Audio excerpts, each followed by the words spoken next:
Before I started working on this book, I wrote to-do lists the same way that most people write to-do lists. And it turns out this is exactly the wrong way to write a to-do list, according to psychologists and neurologists. I would sit down in the morning and I would just jot down all the tasks I wanted to do that day. And I would put a couple of things at the top of my page that were like pretty easy to do, because it felt so good to cross those off like early in the day and feel a sense of accomplishment. And I'd put my big tasks at the bottom of the page. Sometimes at the top of the page, I would even write things that I had already done because it just made me so happy to like sit at my desk and be able to cross something off right away. Psychologists call this using a to-do list for mood repair rather than for productivity. And it turns out this is exactly the wrong way to write a to-do list.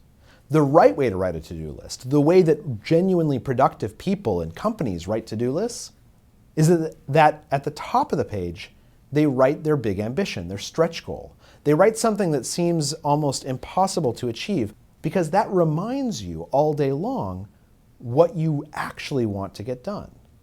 And then underneath, they write out a plan. They write a SMART goal. They break that big ambition into small components.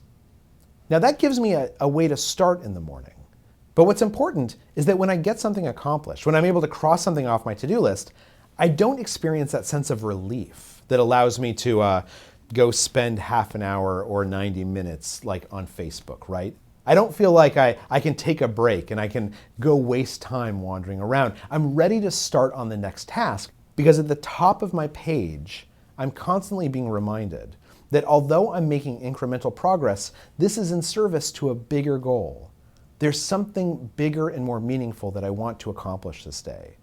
And as long as I'm being reminded of that, but I still have a plan, study after study shows I'm much more likely to get more things done and to focus on the right things each day.